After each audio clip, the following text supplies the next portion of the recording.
សូមស្វាគមន៍អ្នកនរគ្នាមកកាន់ Camera.School.com អូខេយើងចូលទៅដល់មេរៀន 2D ដដែលគឺទាក់ទងជាមួយនឹង Scale ម្ដងអូខេយើងមករៀនមុនហើយអំពី function translate ឥឡូវខ្ញុំចូលដល់ function scale អញ្ចឹងខ្ញុំenter ខ្ញុំដាក់ scale ទី2អូខេអញ្ចឹងត្រូវតែអ្នកយល់ហើយចូលដល់ scale គឺជាការប្រតិទំហំពង្រីកទំហំយ៉ាងម៉េចមិនមែនទេថាពង្រីកទំហំលក្ខណៈទាំងបន្ថែមទេប៉ុន្តែវាជាលក្ខណៈ zoom ពង្រីកទំហំដោយជាលក្ខណៈ zoom មិនដឹងយ៉ាងម៉េចមិនន័យថាទំហំវាទៅថាទំហំវាតែប៉ុណ្នេះទេអូខេហើយអក្សរវាថាឥឡូវអក្សរ A ប៉ុណ្នេះតែឥឡូវខ្ញុំប្រើ scale ទំហំវានឹងវិញធំជាងមុនហើយអក្សរ A ក៏វាធំទៅតាមនឹងដែរប៉ុន្តែដូចជាការ zoom អញ្ចឹងអូខេពង្រីកទំហំដោយលក្ខណៈ zoom អូខេឥឡូវនេះខ្ញុំទៅកាន់កូដរបស់ខ្ញុំមាន scale class scale ជាដំបូងយើង scale x យើងចាំថា 2D គឺមានអ2គឺ ax ហើយនឹង ax ហើយនឹង ay អញ្ចឹងបើពង្រីកទំហំគឺវាពង្រីកទំហំទៅលើ ax ផងទំហំទៅលើ ay ផងអូខេអញ្ចឹងជាដំបូងយើងច្រឡំជាមួយនឹង scale x scale x ហើយខ្ញុំទៅ browser របស់ខ្ញុំនេះ scale x ខ្ញុំទៅ node វា scale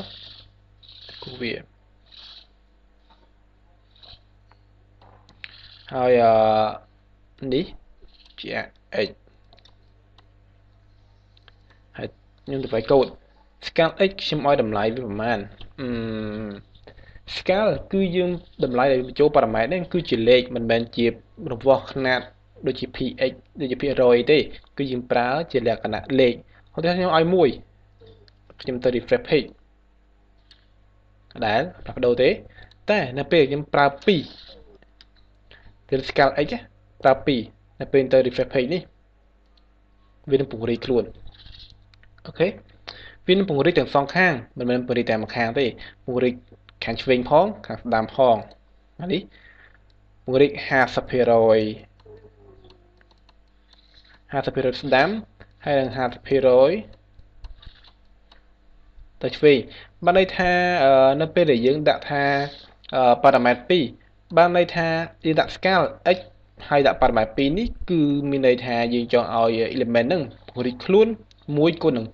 2ទៅតាមកន្លងនៃ ax អូខេនេះកន្លងនៃ ax ហើយវានឹងបែងចែកជា2ដោយទំហំនេះស្មើជាមួយនឹងទំហំនេះហើយទំហំនេះក៏ស្មើគ្នាជាមួយទំហំនេះដែរអញ្ចឹងទំហំទាំង4គឺស្មើគ្នាហើយបើយើងយកបន្ទាត់ខាងកណ្ដាលនេះវិញយើងវាស់រង្វាស់ទៅបន្ទាត់កណ្ដាលនេះគឺស្មើជាមួយបន្ទាត់កណ្ដាលនេះជាមួយនឹងនេះហើយក៏វាស្មើជាមួយនឹងបន្ទាត់របស់កណ្ដាលដែរអញ្ចឹងវាបែងចែកបើសិនយើងគូសទៅទិដ្ឋាការកែនេះគឺបែងចែកជា3គឺស្មើតែម្ដងអូខេអញ្ចឹងទំហំវាគឺគុណនឹង2យើងបែងចែកមកអានេះជាទំហំបតិកោណកែ1អានេះជាទំហំចតុកោណកែមួយទៀត2អូខេគឺដូចគ្នាប៉ុណ្ណេះអញ្ចឹង scale x បានន័យថាវានឹងពង្រីកទាំងសងខាងគឺឆ្វេងនិងស្ដាំផងគឺលេខ2បានថាវាគុណនឹង2បានថាយើងបន្ថែមទៅ50%យើងបន្ថែមទៅស្ដាំ50%ទៀតអូខេអញ្ចឹងជាការប្រើ scale x តទៅទៀតខ្ញុំ note នេះដែរខ្ញុំមិនអត់ទៅ refresh ច្រើនទេខ្ញុំ note ឡើងចាស់ខ្ញុំចូល scale y ម្ដងអូខេកូដខ្ញុំបដូរវាពី x ទៅជា y ហើយខ្ញុំដាក់លេខ2ដែរបើដាក់លេខ1គឺធម្មតាទេគឺវាដដែលអូខេបើណាយើងអត់មានពោលទំហំវាទេអូខេឥឡូវខ្ញុំបដូរy នេះទៅលេខ2តែពេលទៅ refresh page អូខេឡើងទៅលើthìលេខ y y ហើយទំហំវាបដូរមិនអានេះ50%ទៅលើ50%ទៅក្រោម50%ដូច x មិនអញ្ចឹងអូខេនៅពេលដែលយើងបែងចែកជា2ចេះគឺអានេះគឺជាតតកកែ1ហើយតកកែ1គឺគុណនឹង2អូខេអត់គឺគុណនឹង2អញ្ចឹងដាក់លេខ2មានថាវានឹងគុណនឹង2បើយើងដាក់លេខ 2x វានឹងគុណនឹង2ទៅឆ្វេងបែប50%ហើយទៅ50%នឹងទៅស្ដាំ 50% បើយើងដាក់ scale y វានឹងគុណដាក់លេខស្មើនឹង2គឺ parameter វានឹងគុណនឹង2ដែរគឺរត់ទៅលើ 50% រត់ទៅមកក្រោម 50% ដែរអូខេអញ្ចឹងទីការប្រើ scale តទៀតខ្ញុំស្វែងយល់ម្ដងខ្ញុំ cut វាសិនខ្ញុំទៅ refresh page ខ្ញុំសិនហើយខ្ញុំ note កន្លែងចាស់វានេះដែរទេហើយខ្ញុំទៅកូដខ្ញុំផាសកូដខ្ញុំចង់ឲ្យ scale x ផង y ផងអញ្ចឹងយើងកុំដាក់ x y យើងដាក់ scale ទៅទេបានហើយជា function តែម្ដងហើយយើងកំណត់ថាឲ្យ x ទី1 parameter ទី1គឺជា parameter x គឺជួរដេក parameter ទី2 parameter ឈរ parameter y ជួរឈរចាំឲ្យ2អញ្ចឹងចង់ឲ្យទំហំវាគុណនឹង2បដ ாய் ក៏គុណនឹង2កម្ពស់ក៏គុណនឹង2អូខេអញ្ចឹងនៅពេលដែលខ្ញុំទៅ refresh page អូខេភ្លេចមកកញ្ចក់ពេលទៅ refresh page ហើយគុណនឹង2អូខេគុណនឹង2នេះ x នេះគុណនឹង2 50% អានេះក៏ 50% ដែរហើយវាមកក្រោម 50% ទៀតមកក្រោម 50% ទៀតครับអញ្ចឹង scan អត់ពិបាកទេគ្រាន់តែការពង្រីកទំហំទេតែយើងមើលអក្សរនេះផងអក្សរខាងនេះអក្សរនេះគឺធំនៅពេលដែលយើងដាក់ comment នេះគឺអក្សរទួយអក្សរធំណាស់វាយើង zoom ចូលក្នុងអូខេអញ្ចឹងនេះជាការប្រើ scale បាទយើងចូលទៅ function មួយទៀតតើតើជាមួយនឹង rotate ខ្ញុំធំពេកខ្ញុំដាក់1.1ទៅកុំឲ្យវាទៅប៉ះពាល់ជាមួយនឹងផ្សេងទៀតឃើញនេះហ៎បច្ចោអញ្ចឹងនេះឃើញហើយខ្ញុំចាប់ផ្ដើមជាមួយនឹង function មួយទៀតតទៅជាមួយនឹង rotate ខ្ញុំ copy ខ្លះ rotate មក rotate ក៏អញ្ចឹងដែរ rotate គេមាន2 rotate x និង rotate y ខ្ញុំដាក់ rotate function យើងទៅមើលទៅអានេះ 2D យើងគឺនិយាយពីអា2 x ហើយនិង y x ហើយ y ខ្ញុំអានបារាំង y ហើយនឹងអានអង់គ្លេស y អូខេ rotate បានន័យថាជាការវិលជុំវិញយ៉ាងម៉េចឧទាហរណ៍ថា rotate នៅពេលដែលខ្ញុំដាក់ថា rotate x បានន័យថាelement នេះរត់ជុំវិញ x រត់ទៀតអូខេហើយអា x នេះគឺជាឆ្នូរកណ្ដាលដូចជាកប់ចិត្តអញ្ចឹងហើយអានឹងរត់ជុំវិញ x បើយើងអានេះមើលពីចម្រៀងបើយើងមើលចំចេះនេះជាអា x ហើយ element នឹងរត់ជុំវិញចេះអូខេ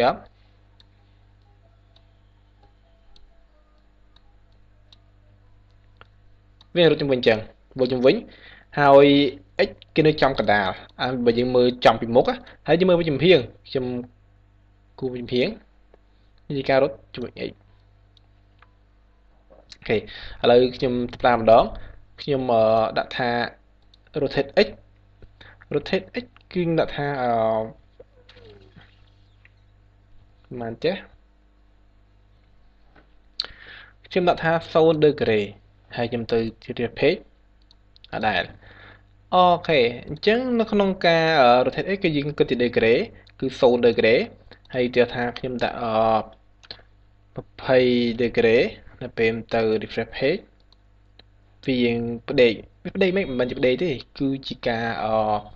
ដែលគេហៅថាវាវិលជុំវិញ ax នេះ ax វាវិលជុំវិញ ax ឧទាហរណ៍ថាទីតាំងចាស់វាគឺមុនចេះ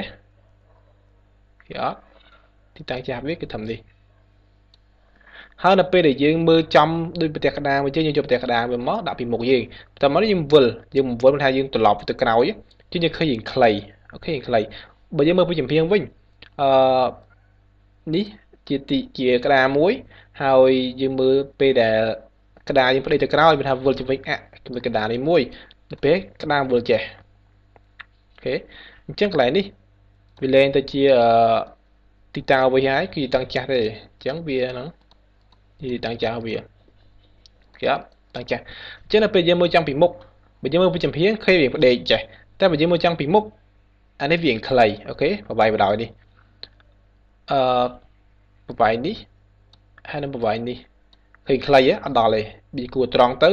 អាកន្លែងនេះអត់ដល់នេះទេហើយអានេះក៏ដល់នេះដែរតែបើយើងដាក់ដូចការ៉េខ្លៅទៅខ្លាំងទៀតទីដូចការ៉េទីទីតាំងចាស់វាអូខេនេះជា AX នេះជា AX គេអត់ហ្នឹងយើងមើលពីចំហៀងពីនេះយើងមើលពីខាងនេះយើងឃើញអញ្ចឹងឬអញ្ចឹងអូខេឧទាហរណ៍ថាខ្ញុំលើចោលខ្ញុំទៅដាក់40ដឺក្រេវារឹតតែខ្លីទៀតប៉ុន្តែការពិតមិនមែនខ្លីទេគឺទំហំមិនដែរគាត់ថាវាផ្ដេកទៅក្រោយបើថាវាផ្ដេកទៅក្រោយ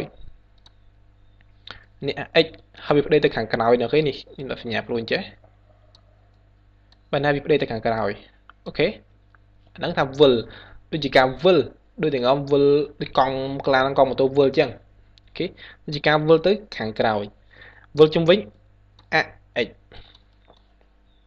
ខេអញ្ចឹងឃើញយ៉ាងខ្លីមួយទៀតអានេះជាការវិលជុំ ax យើងវិលជុំវិញ ay ម្ដង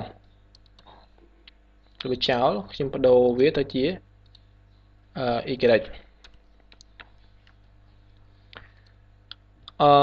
បើអូយក្រេចខ្ញុំនឹង note វានេះ note កន្លែងចាស់សិននេះជាជួឈរវានៅពេលដែលយើងបដូរជា y វានឹងប្រវែងពីប្រវែងនេះវានឹងខ្លីជាងមុនអូខេ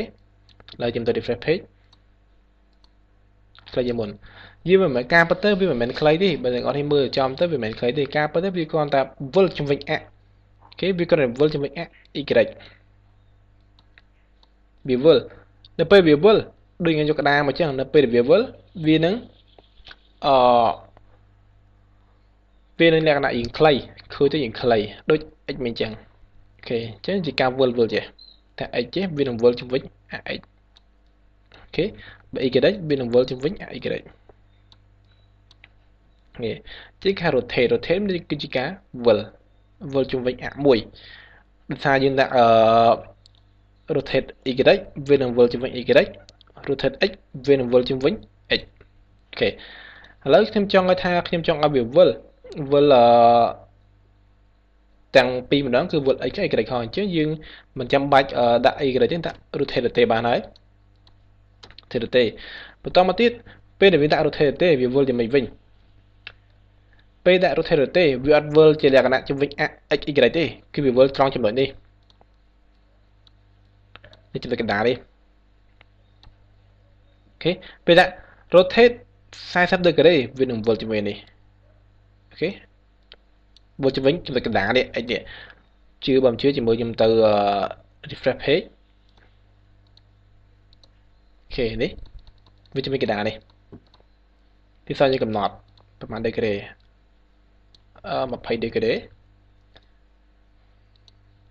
វិលតិចទេអូខេអត់ឥឡូវចេះខ្ញុំដាក់ជាវិញខ្ញុំដាក់ដំបូងដាក់0ដឺក្រេសិន page 0ដឺក្រេហើយខ្ញុំគូអាការប៉ានេះចំកណ្ដាលម្ដងនេះ x y ដល់ពេលខ្ញុំទៅនេះខ្ញុំដាក់30ដឺក្រេយើងទៅមើល refresh page អូខេ30ដឺក្រេវិលមកនេះឧទាហរណ៍ថាខ្ញុំដាក់50ដឺក្រេវិញ refresh page រូបដូចខ្លាំងទៀតវិលតាមតនីតិកាយឧទាហរណ៍ខ្ញុំដាក់ដកវិញដក50ដឺក្រេវានេះវិញអូខេអត់វាវិលតាមតនីតិកាអូខេអ្នកមករៀនរួចហើយតើអំពីការពីមេរៀនមុនវិលតាមតនីតិកាយើងគិតដូចមិនដេចវិលតាមតនីតិកាគឺរង្វង់ចេះអានេះគឺលេខ0គឺត្រង់ហើយនេះគឺ90ដឺក្រេហើយអានេះ180ដឺក្រេអានេះ270ដឺក្រេអូខេនេះជាការវិលជុំវិញតាមតនីតិកាវិលមកចេះ ហើយបើយើងដាក់អានេះ45 degree យើងដាក់45 degree គោលយើងដាក់45 degree ចឹងពី interest page រូបមកនេះ45 degree ครับ45 degree វាចោលអត់ច្បាស់នេះមកនេះ45 degree នេះវងគេវងអានេះ0 degree អានេះ90 degree ហើយនេះ45 degree ឧទាហរណ៍ខ្ញុំដាក់ឲ្យ90 degree នៅពេលខ្ញុំប្រូ90 degree វានឹងរត់មកផ្ដេកចម្ដង90 degree អូខេអញ្ចឹងវល់តាមតនីតិការគឺដៅគឺ0 90 180អញ្ចឹងខ្ញុំបានបង្រៀនរួចហើយអំពីមេរៀនមុនក្នុងការប្រើ gradient ហ្នឹងគឺបង្ហាញច្បាស់អំពីវល់តាមតនីតិការគឺ linear gradient ប្រើ degree អញ្ចឹងរត់តាមតនីតិការគឺ0 90 180 270បើយើងចង់ឲ្យផ្ទុយហ្នឹងដាក់ដកមកអូខេបើ45 degree នេះអញ្ចឹងដាក់ដក45 degree នៅកន្លែងនេះឯងខ្សែដក45 degree គឺនៅកន្លែងនេះអូខេផ្ទុយពីកន្លែងនេះអូខេអញ្ចឹងមេរៀនហ្នឹងសូមឆ្លៀតតែប៉ុណ្្នឹងសិនចំពោះក្នុង